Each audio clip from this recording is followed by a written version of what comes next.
I've heard every terrible anti-vegan argument in the book, and I've debunked most of them here, but today I wanted to do something different. What are the terrible pro-vegan arguments that I wish people would stop using? Just to clarify, I'm not saying that you have to stop using these or that you should never use them. I'm just explaining why I don't like them and what I think you should say instead. When I was in high school, there was one annoying vegetarian named Brian. Now, he wasn't annoying because he was vegetarian. He was annoying for other reasons and happened to be vegetarian. One day, he decided to challenge me and he said, "You can't kill an animal yourself, so why pay someone else to do it?" I remember thinking then, when I was 15 years old, that this was a stupid argument. I easily debunked it by saying, first of all, he doesn't know that I can't kill an animal. I've never tried. Maybe I can do it. Maybe I couldn't. It would be impossible to know because I haven't tried. Then I told him there were many things in my life that I paid for but couldn't do myself. I can't make shirts, but I pay someone to make shirts, and I also told him that he can't grow his own vegetables, but he pays other people to do that. Now that I'm no longer 15, I have even better ways to debunk this ridiculous argument. The idea that the morality of an action is determined by whether or not the person committing the crime is okay with it is absolutely bonkers. Imagine you were explaining that murder is wrong, and you said, "Thou shan't murder because thou couldn't do it to yourself." It may be true that most people wouldn't have the ability to murder someone, but that's not why murder is wrong. Murder is wrong because you're taking someone's life away from them. You're violating their most fundamental right and creating suffering all around them. Jeffrey Dahmer feels comfortable raping and murdering, therefore rape and murder is okay. What? In the same way, buying animal products is wrong because you're violating the animal's rights and creating suffering for them. Whether or not you'd be okay with it has nothing to do with the morality of that action. Is hunting okay because hunters kill the animals they eat? All that being said, I do know some people who went vegan or vegetarian because of that argument, and I understand the point vegans are trying to make, which is that paying someone to kill baby animals for you is fucking pathetic. Well, I personally hate this argument because it falls apart under the slightest logical scrutiny. I do recognize that it appears to be effective. First of all, we are not the only species that breastfeeds from another species. Here's a picture of a baby pig breastfeeding from a dog after her mother rejected her. There's also a dog who nursed baby tigers. I understand these are rare cases and animals don't go around regularly breastfeeding from each other, especially not when they're adults, but dogs also consume dairy too. Starbucks even created the puppuccino, which is when you go to the drive-thru, they give you some whipped cream to give to your dog. And people complain about feeding a dog a healthy plant-based diet when they're giving their dogs whipped cream. That's insane. The main reason I hate this argument is because humans are the only species that does many, many things. We're the only species that builds rocket ships, that writes sitcoms, that jerks off to tentacle porn. I mean, maybe octopus do that. I don't know. Do you know that humans are the only animal that drink the milk of other animals? You know what else only people do? Fly planes, make movies, call each other on the phone and tell each other how awesome milk is. What the fuck kind of goofy ass point is that? When your argument makes it into Joe Rogan's stand-up routine, you know it's bullshit. Next, this is something you hear at Cubes when meat eaters don't want to watch the cruelty they're funding. I understand why this argument is popular because it highlights the hypocrisy of non-vegans being unable to stomach what they literally put into their stomachs. However, I think this argument misses a bigger point, which is that watching slaughterhouse footage is unpleasant and eating meat is enjoyable. I mean, not for vegans who know where it comes from, but carnists love it. They get the benefits of animal slaughter without having to deal with it psychologically. So why would they want to? However, my main problem with this argument is that you're forgetting the actual victims, the animals. You're framing the flesh as not being good enough for the meat eater when instead we should be focusing on the harm it causes to the animals. When people refuse to watch footage, I prefer to say this: if you won't watch it, how is it fair for you to pay for animals to go through it? This centers the animals and reminds carnists that they should have to watch something they're literally paying for someone else to go through. Sometimes I see vegans who I know for a fact are atheists making Christian arguments, and it just makes me cringe. I understand that it's important to meet people where they're at, but you can do that without lying to them. I would never make the argument that the devil is more likely to have created slaughterhouses because I don't believe in the devil.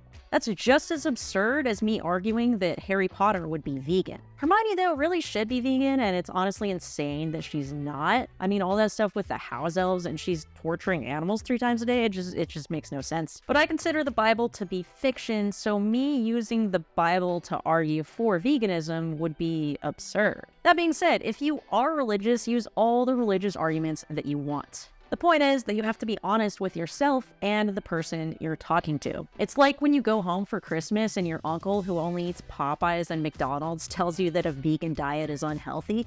You just can't take it seriously. Anytime a vegan is making an argument that they don't really believe, the non-vegan can sense it and it will discredit the vegan. Think about the salesperson who's trying to sell a product that they don't believe in. The customers can sense it and are less likely to buy. When people ask me about outreach, one thing I always emphasize is being true to yourself. Since we don't have data on what works during outreach, it makes sense to do what's honest for you and keeps you doing outreach. If you're naturally more aggressive, be more aggressive during outreach. If you're a bit more soft-spoken, then roll with that.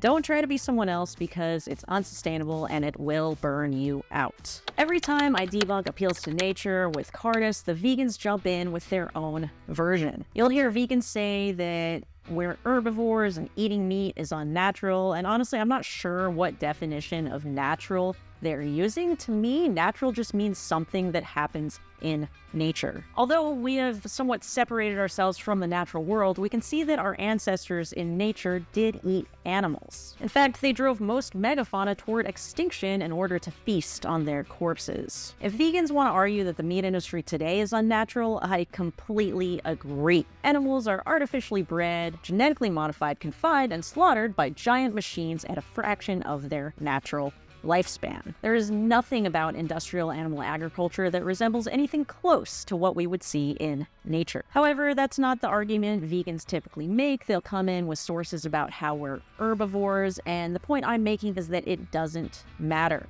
It doesn't matter whether we're omnivores, herbivores, or frugivores when you're talking about morality. And since most people consider us omnivorous, getting into biology is a waste of time. Just debunk the appeal to nature and move on. Don't roll around in the mud trying to use biology to justify your decision making. This sounds nice, and there is some evidence that we can absorb cortisol from animals that are stressed. But other than that, we need to steer clear of spiritual claims. If you say that someone can absorb the animal's stress, they can turn around and say they can absorb the animal's strength. They can even say it's karma the cow was killed because they could be a reincarnated serial killer. I believe in that whole entire karma reincarnation, and like, what if that's some piece of shit serial killer that's reincarnated in a cow and that's the way that he deserves to be, and like... We want to keep our arguments grounded in reality, and using these spiritual arguments makes vegans seem out of touch. Veganism already has a hippie, crunchy granola image, and playing into that harms our message. It's also too focused on the human. You're saying harming animals is wrong because it harms the human? Really? That's not why we fight for animal rights. We fight against animal abuse because it harms the animals, not because it makes humans sad. There are many vegan cults which use this idea of animal products as being impure to promote their religious message. Veganism is already considered a weird cult by many people, and using spiritual claims propagates this myth. Veganism rests on the idea that animals are sentient and we don't need to eat them, so let's leave it at that. I know, it's really hypocritical for me to hate on this argument because I've used it so many times and continue to use it when I advocate to university students. But the more I interact with this line of thinking, the less I like it, and here is why.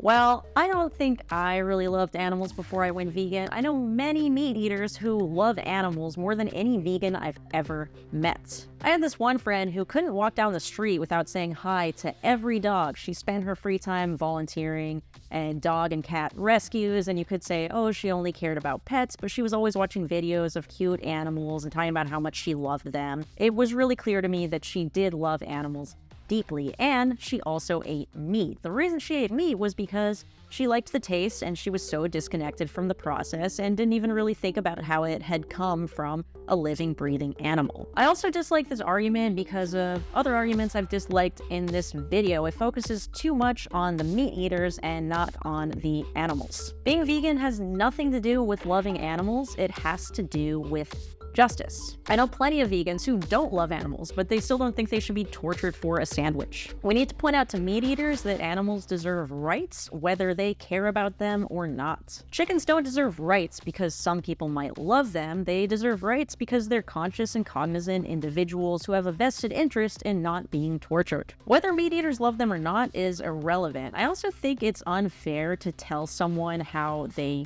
feel. If there's one thing we can't argue against, it's another person's feelings. A couple months ago, a vegan asked me if this argument is just an ad hominem, and I kind of think that it is. As vegans, we hate ad hominems. I hate when someone tells me they can eat meat because I have a cell phone, so we shouldn't be using ad hominems if we don't want them to be used. All this being said, I do know a few people who went vegan because someone told them that they can't love animals and eat them too. So this is another case of an argument that I personally don't find logical, but appears to be effective. I hope this video didn't piss too many people off, and if it did, let me know why in the comments. If you want to support my work, please join my Patreon today, and otherwise I will see you next Friday.